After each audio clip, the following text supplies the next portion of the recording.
Hello बच्चों, let's read this question. The question says, option first, if both assertion and reason are true and reason is a correct explanation of assertion. Option second, if both assertion and reason are true but reason is not a correct explanation of the assertion. Option third, if assertion is true but reason is false. Option fourth, assertion is false but reason is true. Assertion, a net reaction can occur only if a system is not at equilibrium.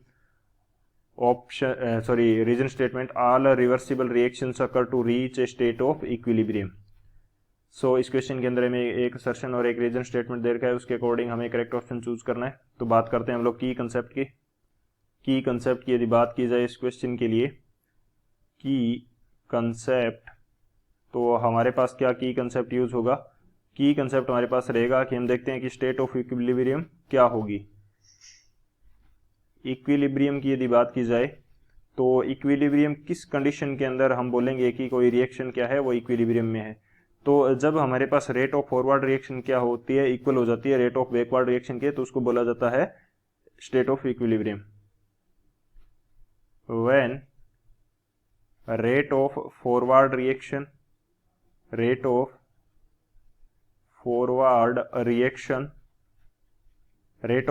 Reaction क्या हो जाएगी, equal हो जाएगी किसके, rate of backward reaction के। तो इस condition को हम क्या बोलेंगे, स्टेट ऑफ इक्विलिब्रियम हम बोलेंगे। तो ये हमारे पास क्या हो जाएगा, इक्विलिब्रियम की कंडीशन होगी। और सेकंड हम बात करते हैं कि नेट रिएक्शन से हमारे पास यहाँ पे क्या मीनिंग है। नेट रिएक्शन, तो नेट रिएक्शन से मीनिंग है कि कोई भी रिएक्शन जो कंप्लीट हो रही है, कोई भी रिएक्शन जो फाइनली हमारे पास जो हमारी डिजायर्ड रिएक्शन है वो कंप्लीशन तक जा रही है, तो उसको बोलेंगे हम net reaction. Which reaches to completion, इसको क्या बोलेंगे, नेट रिएक्शन। यानी कि जो फाइनली कंप्लीट हो रही है रिएक्शन उसको नेट रिएक्शन बोल देंगे। तो ये हमारे पास नेट रिएक्शन से यहाँ पे मीनिंग रहेगा। तो ये दो हमारे की कंसेप्ट हो जाएंगे। तो इन दोनों की कंसेप्ट की हेल्प से इस क्वेश्चन को सॉल्व करते हैं। अब यदि बात की जाए सॉल्यूशन की, तो हमारे पास सॉल्यूशन क्या होगा। असर्शन स्टेटमेंट हमें यहाँ पे दे रखा है कि एक net reaction can occur only if A system is not at equilibrium. यदि सिस्टम इक्विलिब्रियम में नहीं है तब हमारे पास क्या होगी, नेट रिएक्शन होगी। जैसे नेट रिएक्शन किस कंडीशन के अंदर होगी, यदि हमारे पास कोई भी रिएक्शन यदि इक्विलिब्रियम में चली जाती है तो रेट ऑफ फॉरवर्ड रिएक्शन जो है वो बैकवर्ड रिएक्शन के इक्वल हो जाएगी। तो जितना हमारे पास रिएक्टेंट से क्या बन रहा है, प्रोडक्ट बन रहा है, उतना हमारे पास प्रोडक्ट से रिएक्टेंट बनने लग जाएगा। तो नेट रिएक्शन तो होगी नहीं। सेकेंडली नेट रिएक्शन किस कंडीशन के अंदर होगी, जब हमारे पास इक्विलिब्रियम की कंडीशन नहीं है। इक्विलिब्रियम की कंडीशन नहीं है तो वो हमारे पास फाइनली एक प्रोडक्ट बनाएगी। जैसे एग्जांपल की बात करूं तो मैं न्यूट्रलाइजेशन रिएक्शन जो होती है वो नेट रिएक्शन होगी। Neutralisation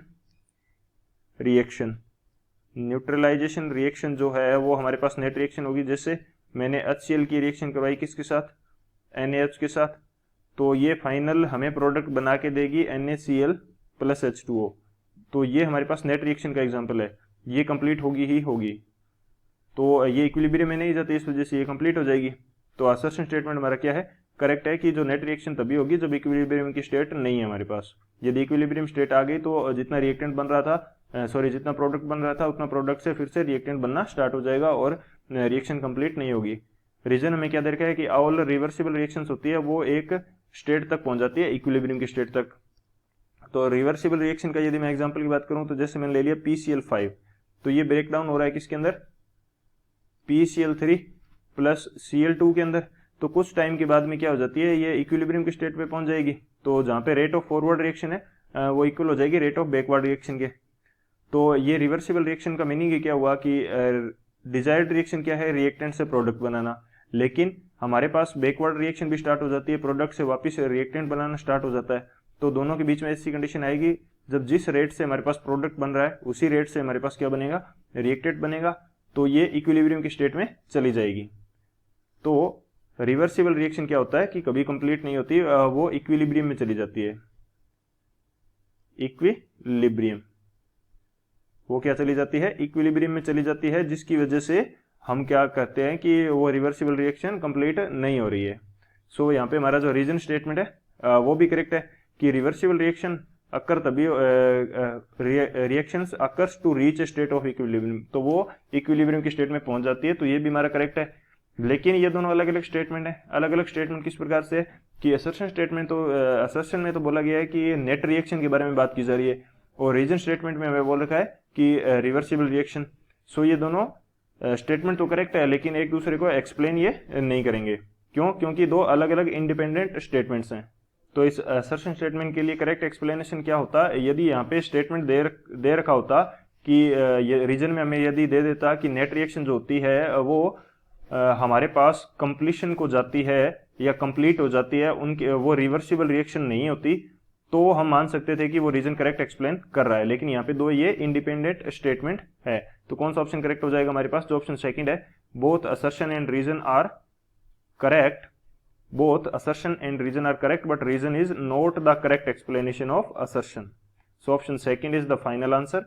I hope you understood it well. Best of luck. Thank you.